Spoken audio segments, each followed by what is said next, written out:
Today I'm going to tell you everything that you need to know about martial law. It is going to come back for the United States of America. I don't exactly know when. I'm not sure about what specific crisis is going to draw our country back into it. Maybe tanks aren't going to roll through your neighborhood tomorrow, but at some point in the future, this country is going to face a situation that is serious enough that the government believes that most Americans will accept brand new martial order. And that's why I'm talking about it right now, because when these words finally start to show up on a news broadcast or on social media, it's too late. I want you to know what the law says, how it works, who actually has the authority to do this, and what the military actually can and can't do. Now, the first thing we need to understand is that martial law is not as simple as a dramatic televised announcement or a presidential making. There's no single universally accepted definition written into our Constitution here in the USA. Generally, martial law means that the military is used to dramatically support, override, or replace the normal civilian legal system that exists inside of our country, and only for the duration of emergencies. But there are degrees to this. Our country can't go from normal life to total military rule in just one night. It's likely to happen inside of stages. The National Guard will be activated, which they are right now. Federal troops will begin assisting police in states, just like they are across our country right now. Curfews are already being imposed. Roads are restricted. Certain buildings, neighborhoods, interstates, or highway routes could be placed under military protection. And at first, the officials that are there are going to want to make it seem like local authority still has rule. And technically, they might be right. But as the military begins handling more enforcement, movement, and security procedures, then the line between local and federal rule starts to blend.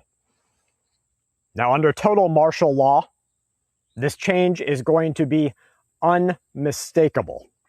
Civilian law enforcement and civilian courts have the ability to partially or completely be replaced by military authority. The rules will begin to be enforced by soldiers instead of police officers, and military commanders or even the executive branch will have the capacity to exercise their power, the same power that is right now normally divided by judges or governors or local law enforcement. The ordinary system of checks and balances in martial law is completely weakened. And before the country even reaches that point where it's generally accepted, Americans will begin experiencing the practical effects of martial order. And that's why you need to be watching what is happening today. So who can declare martial law? Well, depending on the circumstances, authority might come from the president, of course, a state governor, or a very limited and immediate emergency, a local military commander. The governor can mobilize the National Guard inside of a state, and we have that happening right now across our country. When Guard members remain under state control or serve under Title 32 status, then they can perform law enforcement functions that active duty troops normally cannot. They can assist in checkpoints and crowd control, transportation, emergency responses, and protection of important locations. That's happening right now. One of the most important laws that are involved in this is the Insurrection Act of 1807. This law gives the president the power to deploy active duty military. They can do this or federalized National Guard troops inside the USA under certain circumstances. A state governor can request federal assistance during an insurrection. That's just one example. Now, this might seem like just a small legal step, but it's probably the clearest warning sign of what's coming. And then there's posse comitatus. This act was passed in 1878. It's meant to limit the use of federal troops in ordinary civilian law enforcement. And under normal use, active duty soldiers are not supposed to act or operate like local police. They're not supposed to routinely arrest civilians.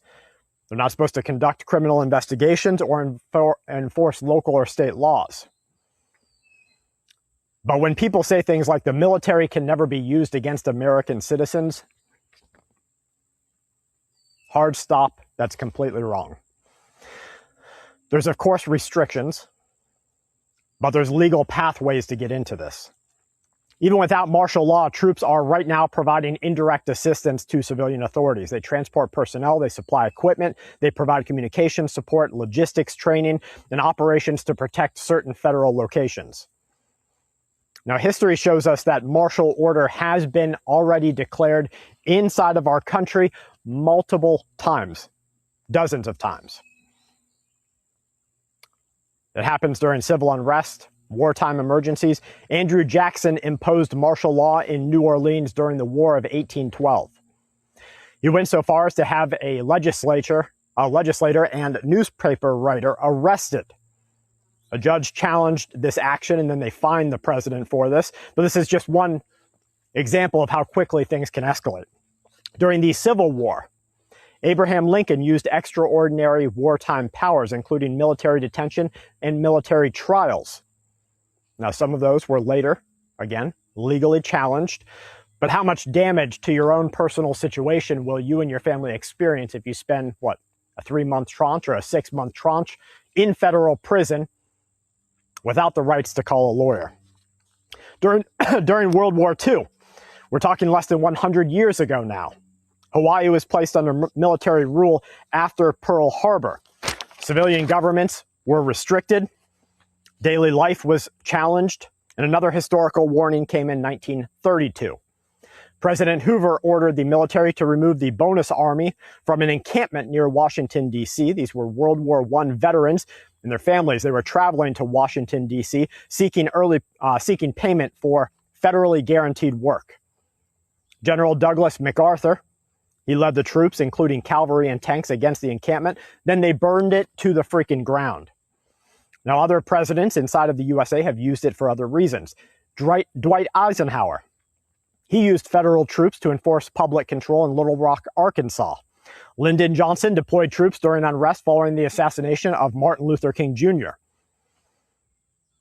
The point is that not every domestic troop deployment is an act of tyranny.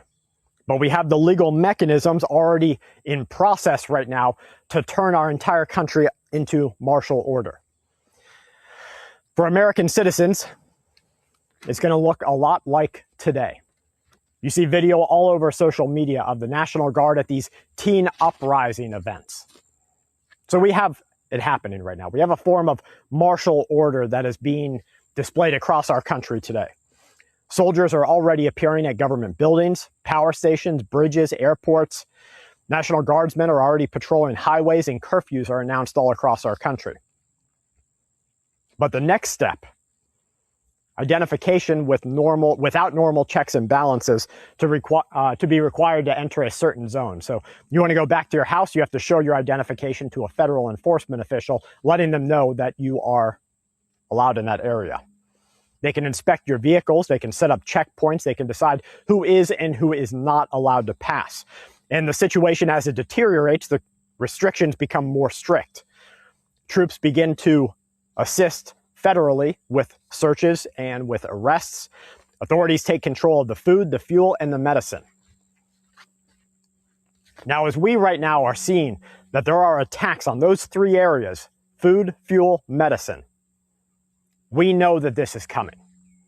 And they have known, they had it ready. Finger was literally on the button during the pandemic. If people started going to Walmart and stealing more than they were, or if more people were getting shanked because they wanted an extra roll of toilet paper or a bag of rice, the president was literally finger on the button to lock it down. Right now, our situation inside of our country is worse economically and socially than it was during that time. And if you don't think the president's finger is on the button right now, you don't even know what you're looking at. Martial law will arrive to us, wrapped in a language of necessity. Officials will, of course, say that it's temporary. They'll say there's restrictions in place for you, the public safety. They'll point out the violence that is happening, sabotage, terrorism, cyber events, economic collapse, civil unrest, maybe even a recovery from a natural disaster. And they might even be telling the truth. It's the emergency that will cause them to unleash this power. That's the real part. And that's what makes deciphering where we're at today so difficult. The expansion of government authority will not happen when everything is calm. They can't let it happen. Never let a good crisis go to waste. And we have great crisis events that are happening all around the world and inside of our country right now. Look at what just happened yesterday at the federal building. A guy walks up, right?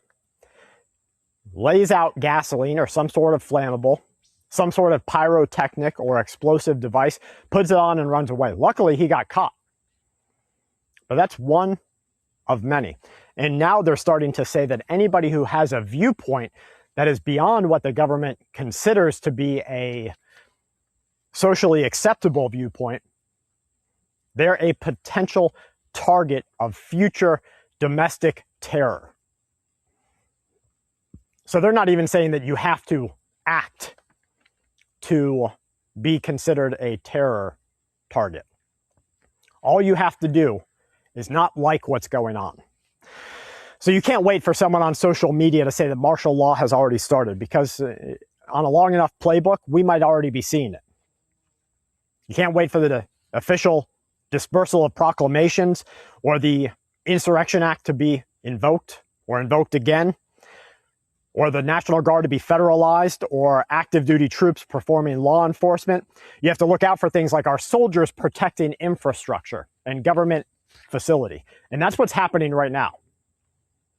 They're already protecting these locations. And so if they're already there acting in this way, then who's to say we don't turn the page of history, look back at July 2026 and say, you know what? We were already there. But martial law is coming. And it's basically coming for every nation. Because our world's history tells us that every country, including the USA, will face a crisis that tests the limit of social cohesion and social government order. Maybe it's the war, or a cyber attack, or what some other country does inside of our nation, or unrest, breakdown in the power grid because they've overloaded it or given your power out to some other center. I don't know. That's kind of the junky part, that I don't know and you don't know. But it's coming. The laws are already written for it.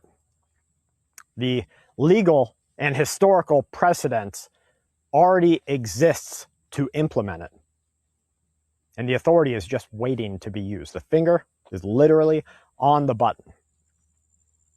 Now, my purpose is to make sure that you and your family see when the line starts to move from where we're at right now to where we can never return from, and recognize it before it's too late to ask questions.